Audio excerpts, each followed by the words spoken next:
Welcome to Career Practitioner Conversations. This podcast is presented by the National Career Development Association. Welcome to the podcast. I'm Melissa Venable, NCDA, Director of Professional Development, and it is my pleasure to be here today with my guest, Dr. Sujata Ives. Dr. Ives is in private practice at Connecting the Neurodots and specializes in employment psychology. She's an active member and leader not only with NCDA, where she currently chairs a Leadership Academy, but also the Asia Pacific Career Development Association as the programming chair, and Maryland Career Development Association, where she is a past president and current treasurer. Sujata is the author of Activate Success, Tips, Tools, and Insights to be a Leader in Your Niche, which came out of her time as a Leadership Academy participant. And just last month, she published Wisdom to Know the Difference. Let's jump right in. You've been a guest on this podcast before, and we've talked about worldview as a concept. We've talked about your worldview, how important that is when you're thinking about career development work. So tell us, how has your worldview influenced your work? Thank you so much, Melissa. I want the new listeners to know that I have a condition where my vocal cords do not close, and that makes my voice wiggle a little bit. How has my worldview influenced my work? Great question, and I want to first state what a worldview is for those who didn't hear my first podcast with you.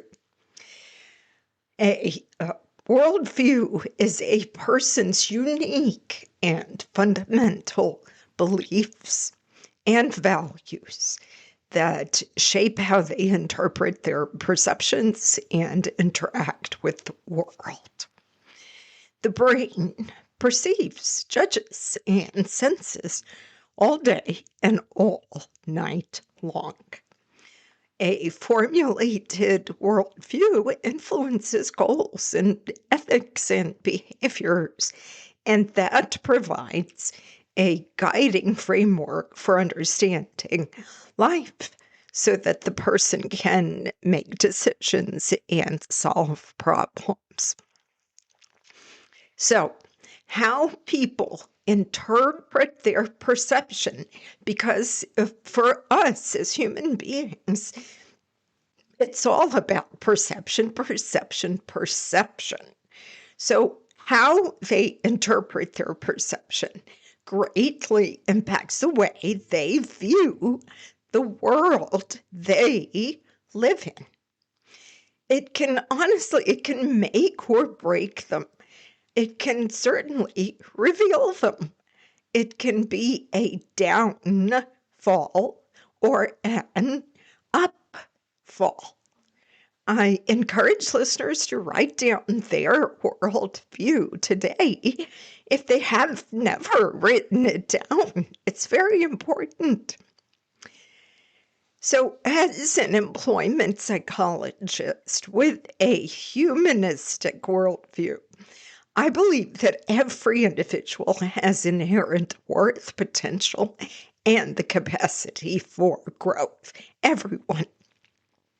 And I truly believe that man will do good when given a chance. This perspective emphasizes personal agency, self-actualization, and the fundamental human need for meaningful work. This is all Maslow, right? And I 100% agree with Maslow. So in the workplace, employees, they're not merely cogs in a system, but as whole persons with emotional, psychological, and social needs that deserve recognition and support. So work is much more than the means to earn a living. For me, for my worldview, it is a vital space for self-expression, for development, and for fulfillment. So what I'm trying to do here at NCDA and in my private practice is to strive to create environments where individuals feel respected, empowered, and genuinely valued. And I do this by being aware of my worldview, which is made up of my schema and my bias. So if you go into a conversation thinking that you know what's best for the person, you have to take a step back. You have to be open to listen and to receive what that person is telling you, what is important to that person. And incidentally, this is for the workplace, but also for personal life, isn't it? Certainly in the large organization, the mission, the vision should keep everybody on track for their collective work goals. But also think about, what are your personal goals for yourself as an individual and also for yourself within a family? So I'm advocating here today for learning how to listen to different worldviews through wise leadership. And there are many, many, many styles of leadership that I discussed in the first book, Activate Success. I mean, how do you get along with people, especially your boss? So that was the premise of the first book. And the second book, Wisdom to Know the Difference, I'm advocating for wise leadership. I want to support the development of workplaces where people can thrive, contribute authentically, and experience that sense of purpose that's so important. I do believe that not only enhances individual well-being, but also drives sustainability. So ultimately, my humanistic worldview means approaching each employee with empathy and curiosity rather than impatience or disdain. Please, please, please. I'm encouraging a reflective practice that can foster more opportunities for understanding, for learning, and for growth, for both personally and professionally. So parents might say they treat their children the same, and bosses say the same thing. They think that they need to treat their employees the same, but that doesn't work. That's not wise leadership. You can't treat people the same because they each have different values. If you go about recognizing everybody, except maybe there are some introverts on the team that don't want the recognition, they don't want their picture on the wall, you will have really disappointed them. So it's very important to know what people value instead of just assuming. And this is where membership surveys are essential. They are critical in understanding at the individual level of what members want, what clients want, what your family wants. Take those surveys. Those membership surveys are so very important for sustainability. I love this approach. And I think it's terribly important right now in the world for us all to think about now what only you're asking us to do is to really figure out what is our, what are we sharing with the world, but what is everyone else sharing? What is each person that we're encountering sharing? So how is your worldview changing or challenged right now? Society often challenges my humanistic worldview. through systems, through structures that prioritize profit over individual well-being and human dignity. In many workplaces, people are treated as interchangeable parts rather than as unique individuals that come through the door with their unique stories, their families, their needs, and their aspirations. Dehumanization can manifest rigid hierarchies, lack of autonomy, toxic cultures, and burnout. And such norms conflict totally with my beliefs and my worldview and the importance of meaningful work and holistic support for clients and for members, and holistic and human-centered approaches in many settings.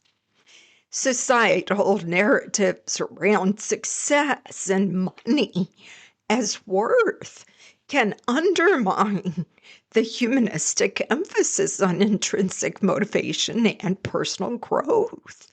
There's often a strong external pressure to conform to predefined paths of achievement that are measured by job titles rather than encouraging individuals to pursue work that aligns with their authentic selves.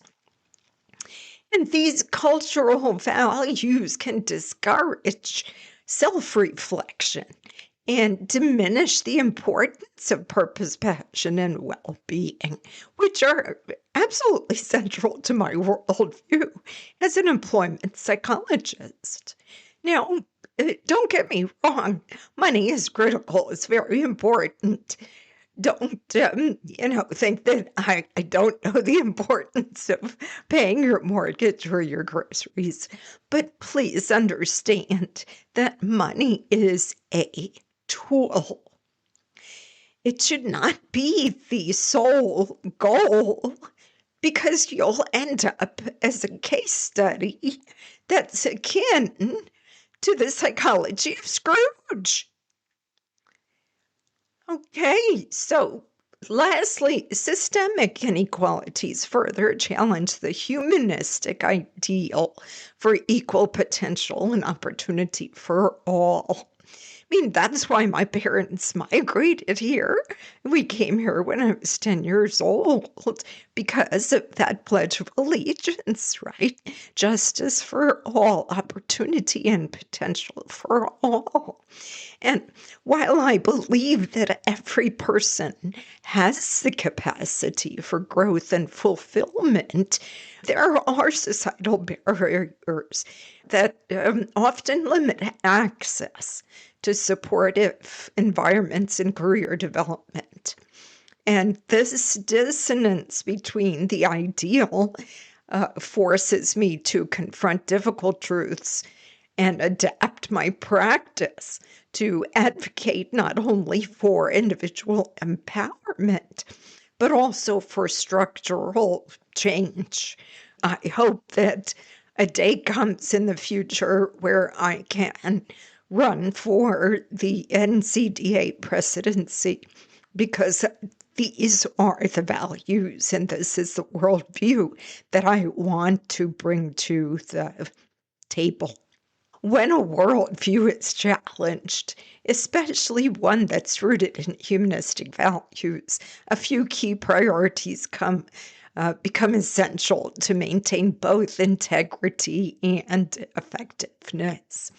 So in this book, Wisdom to Know the Difference, self-reflection and openness is one of the first priorities on how to mitigate that challenge, that feeling of dissonance or threat.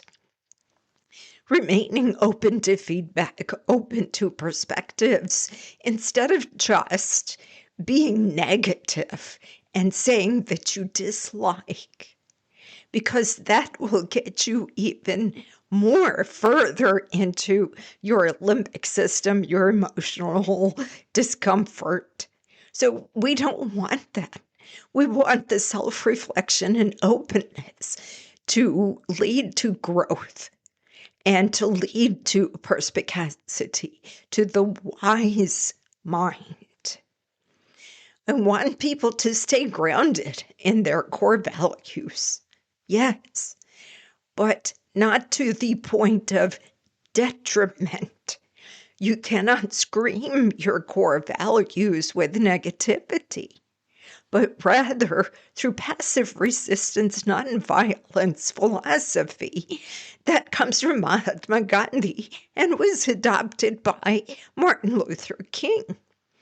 So when external environment conflicts with your core values or with the humanistic approach reaffirming the commitment to dignity, empathy, and individual potential will provide you the clarity and the direction that you need to move forward without the dissonance, without the anger.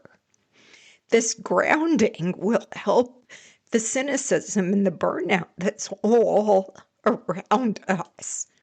Strategic adaptation and advocacy, too. Overcoming these challenges often requires finding practical and strategic ways to introduce humanistic values into resistant environments. Changes all around us each and every day. So this might involve incremental change, such as fostering trust in small groups, promoting inclusive leadership, and of course, advocating for mental health resources. So understand that change takes time. But consistently modeling and reinforcing human-centered principles can create that ripple effect over time. So to summarize this, when your worldview is challenged, as is happening these days, the path forward involves deep reflection and a reaffirmation of values and purpose and adaptive action. You know, we don't want things to be done through anger or hatred. So overcoming such challenges isn't about winning debates or winning arguments, but it's about embodying and sustaining your principles in a way that invites progress and change, even in complex or resistant systems. The way that you can speak to people is through listening to their values and feelings. And when you restate and reframe their values and their feelings, they feel heard. We need wise leadership because the complexity and unpredictability of today's world demands much, much more than a reliance on AI or a ChatGPT. Wise leadership requires depth and judgment and ethical clarity. I've known a few wise leaders. They've been my mentors, and especially in the Leadership Academy as well. They go beyond short-term goals for self-interest. They understand the broader impact of their decisions on people, communities, and future generations and future leaders. In workplaces and societies facing constant change, polarization, and systemic challenges, wise leadership can provide stability and perspectives and the capacity to guide others with both intellect and compassion. So what I'm advocating for is for leaders to get wise and foster trust, empathy, and psychological safety. And these are the qualities that are critical in moving forward for collaboration, for innovation, and especially for resilience. And finally, wise leadership, I think, is crucial for addressing systemic and ethical dilemmas, whether it's in business, politics, social life. Problems like inequality and tech disruption and influence don't really have easy solutions. They do require wise leaders who can hold tension through grace and navigate ambiguity and act through humility, courage, and wisdom. Because without wise leadership, we really do risk reinforcing shallow and reactive systems that serve the few at the expense of the many. And with it, we do have a chance to create sustainable, just, and human-centered futures. Right now, I want to just shift gears a little bit. Let's talk about your latest work, this Wisdom to Know the Difference. It talks a little bit about society and being overwhelmed by information, and it introduced me to the term perspicacious intelligence. So share some more about this with our listeners. This was an SAT word that I absolutely fell in love with. I had no idea what it was when I was sitting there in that wooden chair with the wooden desk. It was a Saturday morning, senior year of high school. But when I got home, I quickly looked it up in my dictionary, and it's stuck with me all these years. So perspicacity means discernment. And the very first time that perspicacity was in a job description was, I researched this, was in the 1960s for a job description for an astronaut. So I put this together with intelligence, and I call this perspicacious intelligence. And that refers to a type of sharp, insightful intelligence that's marked by the ability to turn that perception. Remember earlier I said for humans it's perception, perception, perception. So perspicacious intelligence can turn that perception into perspective and understanding things through clarity. This is subtle, this is complex, and this requires attention to hidden truths. This is discernment. The word perspicacious means having a ready insight into an understanding of things. So when we combine this with intelligence, the phrase emphasizes not just raw intellect, but the quality of insight, keen observation, sound judgment, and the ability to read between the lines. Someone with perspicacious intelligence can quickly grasp the essence of a situation. They can also detect underlying patterns or anticipate outcomes that others might totally miss. So it's the kind of intelligence that goes beyond facts or formulas. It involves wisdom, intuition, and perceptiveness. For example, in leadership and psychology, perspicacious intelligence allows a person to understand unspoken group dynamics or an individual's motivations without needing everything to be explicitly stated. In practical terms, perspicacious intelligence is essential in roles, just like the astronaut, that require strategic thinking, emotional insight, and ethical discernment. So it's not just about being book smart. It's about being deeply attuned to people, to contexts, and to consequences. Now, perspicacious intelligence and emotional intelligence are related, but distinct forms of intelligence. Each of them focuses on different aspects of awareness and understanding. So, emotional intelligence is recognizing, understanding, and managing emotions.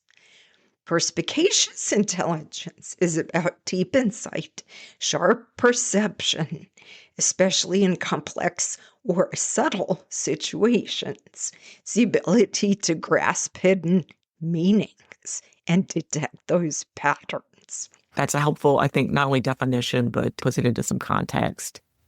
Is there more that you can tell us about how we might think of perspicacious intelligence in terms of its potential impact on career development? Worldview and perspicacious intelligence work together in powerful, complementary ways for counselors, especially in fields like career, mental health, or organizational counseling. When these two are integrated, they shape not only how a counselor understands their clients, but also how they navigate complex human issues through clarity, depth, and ethical grounding. So I'm asking you today to use your worldview as a guiding compass. A counselor's worldview, their core beliefs about human nature, purpose, values, and meaning, can provide a wonderful foundation for how they approach their work. For example, a counselor with a humanistic worldview views clients as inherently capable of growth and self-actualization. This belief system shapes the counselor's goals for empowerment and meaning making and how they define success in the counseling process. It also informs ethical choices, cultural sensitivity, and how power dynamics are handled in the counselor-client relationship. Now, while worldview offers direction, perspicacious intelligence is the tool for perception and insight. It allows counselors to quickly recognize unspoken emotional states and psychological patterns, understand the subtle interactions between personal values, identity, and behavior, and discern when a client's choices or narratives conflict with their deeper needs or goals. So this sharp intuitive insight helps counselors to move past the surface level issues to address what truly matters to the client's soul, often identifying growth opportunities or blind spots that aren't immediately obvious. I truly want there to be camaraderie together. Worldview and perspicacious intelligence can enable all of us to be both principled and perspective. We want to all grow as counselors and as human beings to move from perception to perspective to perspicacity to wisdom. In essence, worldview gives counselors the why, and perspicacious intelligence gives them the how. So together, they create a counseling approach that is both meaningful and deeply effective. And effective counseling, as we all know, requires a thoughtful balance of empathy, insight, ethics, and strategy. Some of the strategies that work for me are to cultivate deep listening. And this matters so much because it allows me to hear what's not being said and to draw attention to deeper items. And you can say things like prompts like, I'm sensing there's something more beneath what you're saying. Would you like to explore this together? Use insight-based questioning. That's another strategy. Ask open-ended questions always. Don't ask closed-ended questions, or ask very few closed-ended questions. I'm sorry. So an example, what part of you feels energized by that decision that you just made? And is there a part of you that feels uncertain? I want you to anchor in your ethical and humanistic worldviews. And this matters so much because a clear worldview will help you stay grounded. Don't forget about the integration of systems thinking, that big picture that can empower clients, that can empower counselors, right? We want to empower you. We want you to develop a presence-based practice. Presence-based, because presence builds trust. And it allows more perspicacious intelligence to come forward. Focus on your strengths and purpose. Focus on your client's strengths and purpose.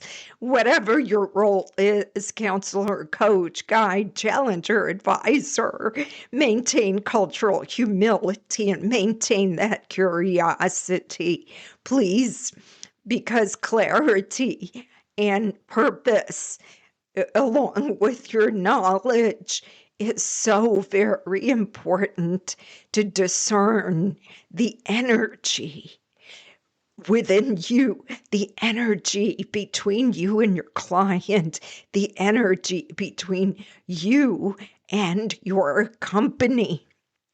So encourage storytelling, model and encourage lifelong learning to everybody. This is so timely in our career development work, but I think in all of our relationships that we are a part of in our day-to-day interaction with the world. Dr. Ives, as we close out this conversation today, is there a parting message that you'd like to give our listeners? So I want everybody to integrate these constructs that we've talked about today. I want people to understand all these definitions very specifically, that it's time now that society and globally, we know that it's time for wise leadership. The gurus of India that were so quiet and yet had so much wisdom to share at the right opportune moment and without anger and without strife. We want wise leadership that balances deep insight, ethical clarity, and compassion. We want wisdom that integrates knowledge, experience, empathy, and good, solid judgment. And perspicacious intelligence, that sharp, insightful form of intelligence and discernment that's characterized by keen perceptions, the ability to understand the complex, the subtle, and hidden aspects of all situations. And especially to have a grounding worldview made up of your schema and your beliefs, your values that shape how you interpret and interact with this beautiful world. I want you to construct a worldview that influences goals and ethics and behaviors, that provides a guiding framework for understanding life inside of you, life around you. True leadership is a connection of vision and heart, where sharp insight meets the quiet depth of wisdom, rooted in a worldview that honors the sacred worth of every soul. I want you to, through dignity, appreciate the cathedral of wisdom that resides within you. Listeners, please be sure you take a look at our show notes for this episode, the resources there from Dr. Ives, and more information about her work. Thank you so much.